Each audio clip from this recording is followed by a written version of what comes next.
people on the mission for good content. What's good? Welcome to another installment of Song of the Week. One of your hosts, Bill Farrow, here with the master of the channel, the master of ceremonies himself, Jordan Bell. Jordan, talk to me. How you feeling?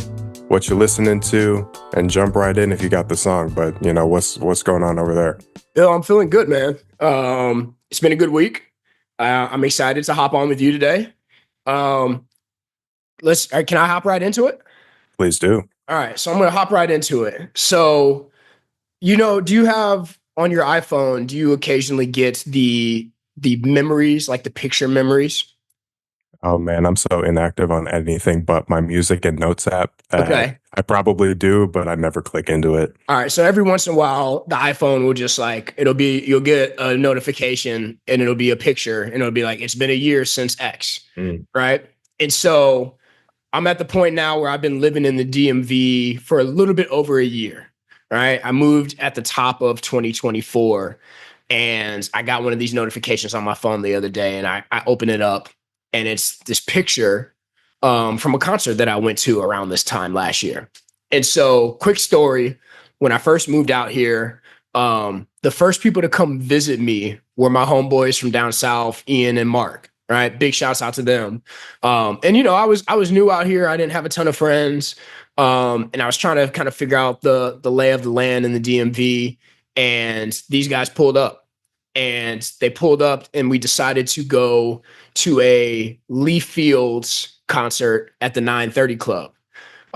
If you're not hip to Lee Fields, definitely check out his Tiny Desk concert. Right. But so we buy tickets and we go to the 930 Club out here in DC over there by Howard, which is a epic concert venue over here in the city. And my homeboy Mark, again, shouts out to Mark. Mark's one of those guys. Are you a guy that when you go to concerts, do you go early? It depends on who it is. Okay. So I'm 6'4", 6'5". So if I'm trying to stand a little bit closer, I got to go early. Right. So Mark, and I haven't been to a ton of concerts in my life, but this was probably one of my favorites that I've been to. And my homeboy Mark is one of those guys that's like, we got to get there early. Because he wants to stand by the stage. Because this is another thing I just didn't know people did.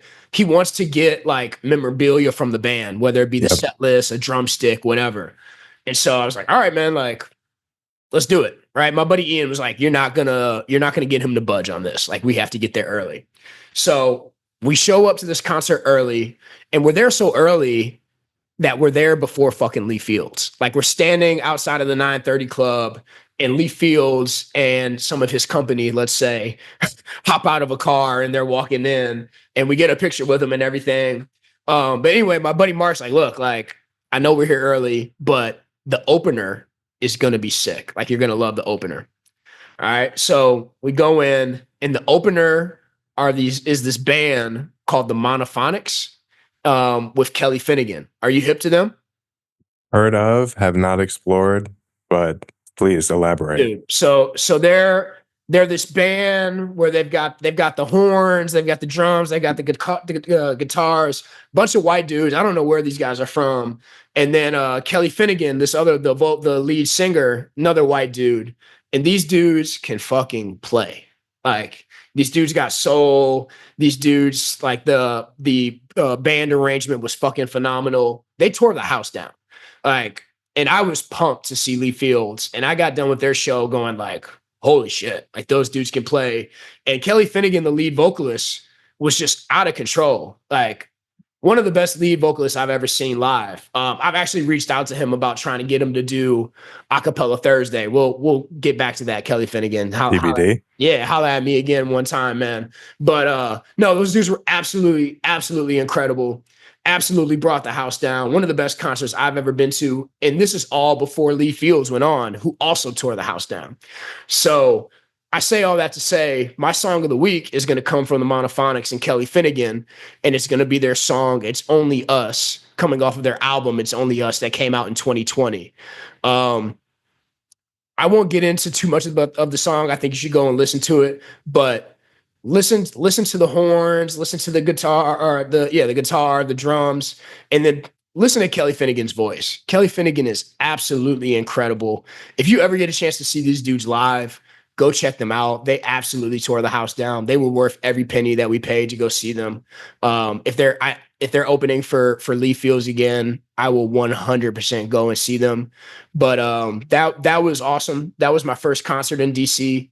That was probably, even to this day, and I've lived here for over a year now, that was probably my best DC weekend since I've lived out here.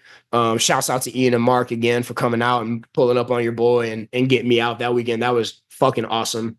And so my song of the week is "It's Only Us," the Monophonics and Kelly Finnegan. Look at the diversity we bring in the first three installments of Song of the Week. Unreal. Cool pick, man. Cool story. Yeah. Glad you had a great weekend. It's hopefully not going to end up being the best weekend you've ever had in the DMV, but that's a strong start. You know what I mean? Yeah. No, can I ask you, do you have a favorite concert you've ever been to? Favorite concert I've ever been to.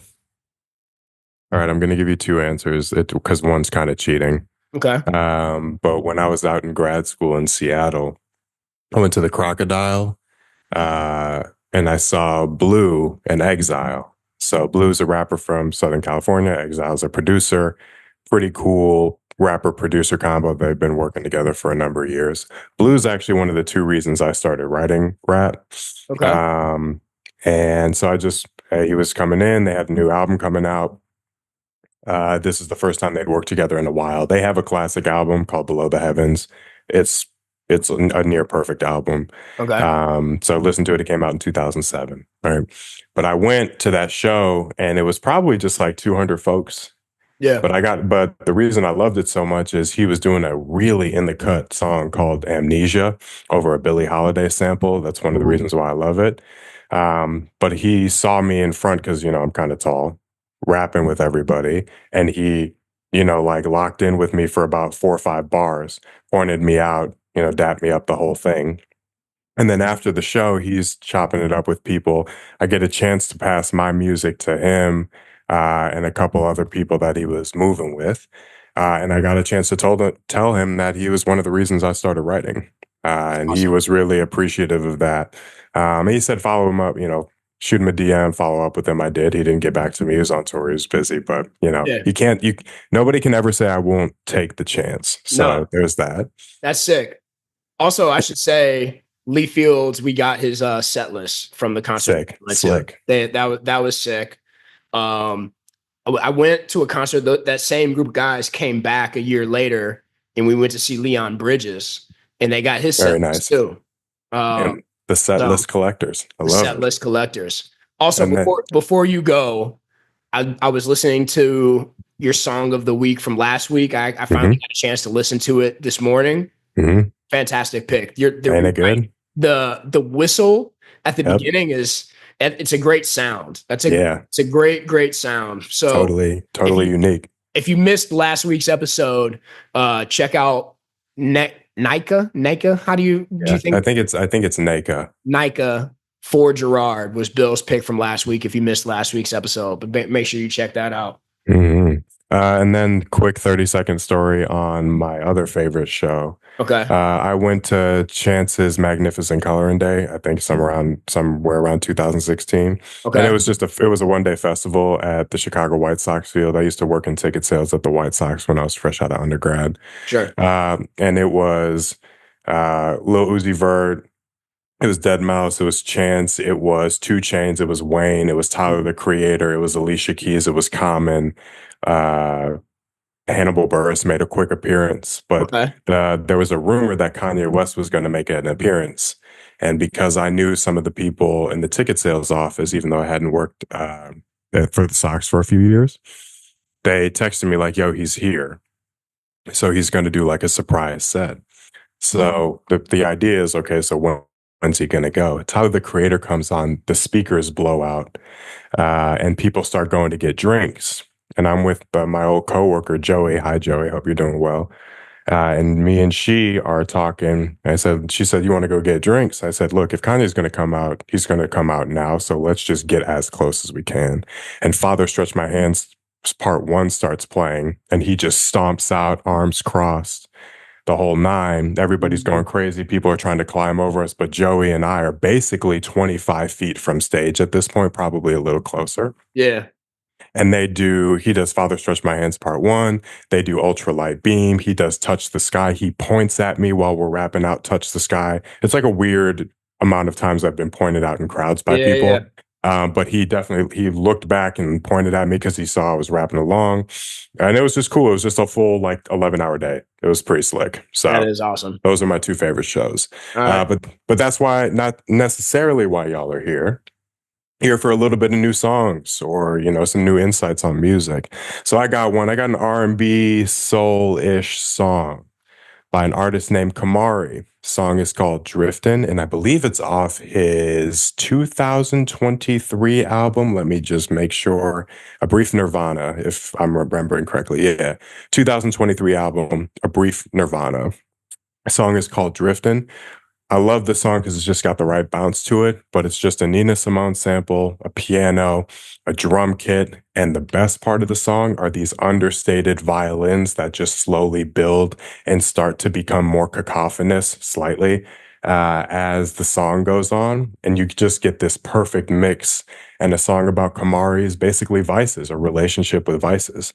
The hook is cool. It's a little bit melancholic. It's a little bit like you're in the spell with him when he's talking about how he needs these hits of dopamine, whether it's women, whether it's, substances, whether it's money, whatever it is.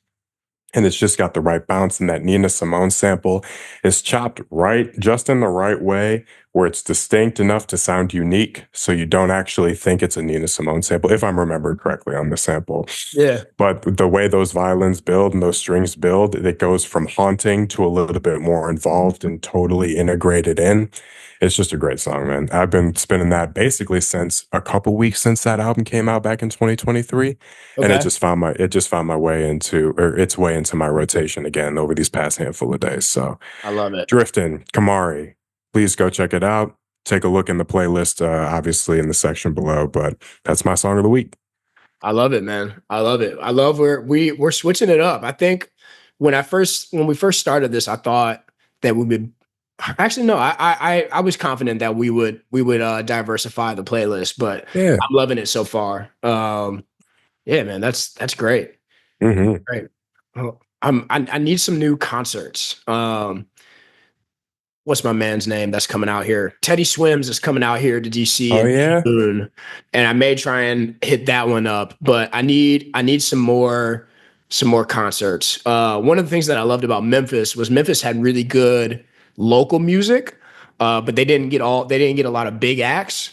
DC, I'm sure, has a really good live local music scene, but I haven't tapped into it yet. So that's one of the things that I really want to do this spring/summer is tap into a little bit more of the local musicians. So maybe I'll find a bar tonight where I can find some good local music and just kind of vibe out and have a drink and listen to some music.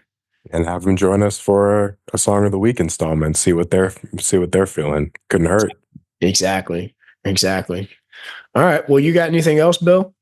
Nah, just go listen to our song recommendations. We got good taste. So that's right. Yeah. What's two more new songs if you never heard of them? You know what I mean? Exactly. All right. Well, if that's all we got, that's all I've got. Thanks for tuning in to Song of the Week. I'm your co-host, Jordan. That's my co-host, the man, Bill. And we'll see you next time. Peace. Be good until then.